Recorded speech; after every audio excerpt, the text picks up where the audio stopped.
강아지는 사람과 소통할 때 강아지의 언어가 아닌 사람이 알아들을 수 있는 여러 가지 언어들을 적극적으로 구사합니다. 하지만 고양이들은요, 사람과 소통할 때 자신들만의 언어를 그대로 사용합니다. 즉 우리가 공부하여 알아듣고 우리가 이해해야 할 수밖에 없는 겁니다. 자, 저는 수의사 윤쌤이고요. 오늘은요, 초보 집사분들에게는 조금 생소할 수 있는 고양이의 언어를 한번 알아보도록 하겠습니다.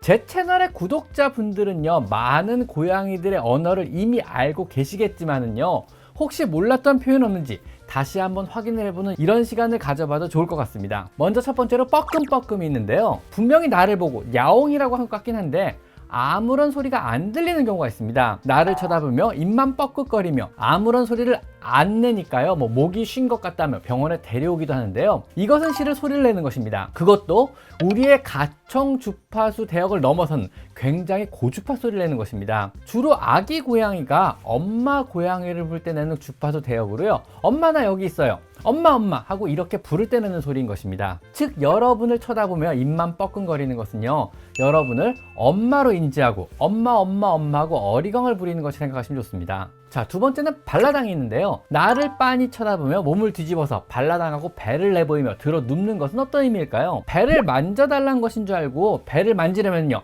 바로 발톱으로 내 손을 꽉 움켜쥐고 이빨로 손을 꽉 물어서 깜짝 놀라게 되기도 하는데요, 그럼 도대체 어떻게 달라는 걸까요? 사실 어린 고양이가요, 초롱초롱한 눈을 하고요, 나와 시선을 맞추며 배를 내보이는 이런 행동은요, 놀자고 깨어낸 행동입니다. 자, 들어와 사냥놀이 타임이야, 들어와, 이 정도의 의미라고 생각하시면 됩니다. 적당히 흥분하여 발톱과 이빨을 사용해 사냥놀이를 하고 싶어서 여러분의 손을 깨어내려 하는 이런 행동입니다. 이때 배를 만지면은요, 사냥물이 온다고 생각하고 앞발과 뒷발을 사용해 손을 못 도망가게 콱 움켜쥐고요, 이빨로 콱 물어버리는 것입니다. 보통 어린 고양이가 형제 고양이들과 놀 때 이런 식으로 서로 레슬링을 하며 사냥놀이를 하게 됩니다. 하지만 너무 어릴 때 형들과 떨어진 고양이는요, 형제들과의 사냥놀이를 할 수 없기 때문에 여러분의 손을 향해 이런 놀이를 행하는 것입니다. 어린 고양이가요, 눈앞에서 배를 보인다면은요, 손바닥보다는요, 낚싯대나 오뎅꼬치를 찾아서 놀아주기 시작하셔야 합니다. 아셨죠? 자, 간혹요, 사료 그릇 앞에서요, 바닥을 긁는 듯한 행동을 할 때가 있습니다. 이것은 사료가 맛이 없어서 거부하는 행동이 아니고요, 만약에 식사 전이라면요, 이것은 지금은 배가 불러서 더 이상 못 먹으니 묻어두었다가 나중에 먹어야겠다, 이런 의미가 되고요, 식사 후에 하는 이런 행동은요, 아 배부르다, 먹은 흔적을 묻어서 지워야지, 이런 의미가 되겠습니다. 그리고 사료를 다 먹은 후에 앞발을 탁탁탁 터는 듯한 행동은요, 이것은 야생 시절 쥐나 새를 잡아먹게 되면은요, 앞발을 사냥해 사냥물을 움켜쥐고 먹게 됩니다. 이때 앞발은요, 피나 깃털, 내장 등이 묻게 되므로 식사 후에 앞발을 탁탁 털어서 깨끗하게 하는 이런 행동입니다. 우리가 식사 후에 하는 손 씻는 행동이거나 우리가 식사 후에 냅킨을 사용해 입 주변을 닦는 이런 행동과 동일한 것입니다. 사냥을 더 이상 안 하는 실내의 고양이는요, 그릇에 담긴 깨끗한 사료를 먹게 되므로 더 이상 앞발을 털 필요는 없으나, 간혹 가다가요, 야생성이 강한 고양이는요, 식사 후에도 이런 행동을 보이기도 합니다. 그리고 볼일을 보기 전이나 볼일을 본 후에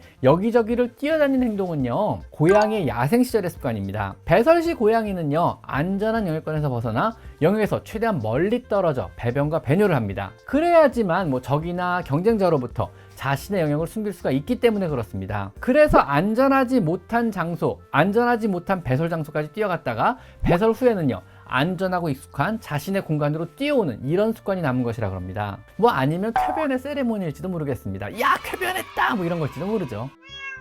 자, 그리고요, 화장실의 가장자리에 앉아서 배변을 보는 행동, 펄징 혹은 고세 자세라고 하는데요, 고양이가 새처럼 앉아있는 이런 자세입니다. 앞발만 올리거나 네 발 모두를 화장실 가장자리에 올리고 엉덩이만 화장실 안으로 들이밀고 배변이나 배뇨를 하는 이런 행동을 말합니다. 이 행동은요, 화장실이 너무 더러워서 들어가기 싫거나 혹은요, 화장실의 모래가 너무 안 좋다고 느껴서 밟기 싫을 때 보이는 이런 행동입니다. 즉 화장실이 마음에 안 들 때 보이는 대표적인 행동으로요, 고양이가 이 자세로 용변을 본다면은요, 청소를 더욱더 열심히 하거나 아니면 모래를요, 바로 고양이가 조금이라도 더 좋아할 만한 그런 고급 모래로 바꿔주셔야만 하는 겁니다. 앞발로 눈을 가리고 자는 행동 혹은 엎드려서 고개를 콱 받고 자는 이런 행동은요, 얼핏 보면 굉장히 귀엽기도 한데요, 한 팔로 눈을 가리고 잠을 자는 아이들이 있으면은요, 커튼을 쳐주세요. 사실 주변이 너무 밝아서 잠을 잘 때 일부러 한 팔로 자신의 눈을 가리는 것입니다. 만약에 저녁에도 눈을 가리고 잔다면은요, 주변의 조명이 너무 밝은 것입니다. 조금 더 어둡게 조명을 조절해 주셔야만 한다는 얘기입니다.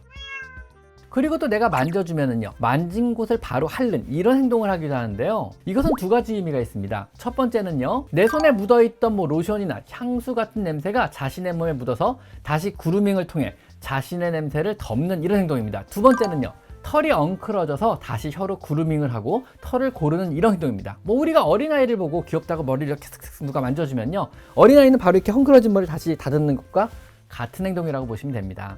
자, 내가 고양이의 얼굴을 만져주면은요, 내 손을 바로 핥아주는 이런 행동은요, 이것은 그냥 알로 그루밍입니다. 알로 그루밍은요, 가족을 형성한 고양이 간에 서로 혀로 핥아주는 이런 행동인데요, 주로 스스로 그루밍을 못하는 얼굴이나 머리 부분을 해주게 됩니다. 즉, 우리가 가족 간에 등을 닦아주는 것과 동일합니다. 우리가 고양이의 머리를 쓰다듬거나 턱을 만져주면은요, 고양이의 언어권에서는요, 쓰다듬는다는 이런 언어는 없기 때문에 그루밍으로 인지하게 되는 겁니다. 가족이 얼굴을 그루밍 해줬으므로 고양이도 여러분의 손을 그루밍하는 알로 그루밍을 해주는 것입니다. 좀 짠하고 귀엽지 않은가요? 자, 어떠신가요? 알쏭달쏭한 고양이 언어 몰랐던 것도 있지 않으신가요? 자, 지금까지 저는 수의사 윤쌤이었고요. 오늘은 혹시 여러분이 몰랐을지도 모르는 고양이 알쏭달쏭한 언어들에 대해서 한번 알아봤습니다. 자, 오늘은 여기까지 마이펫 상담소였습니다. 감사합니다.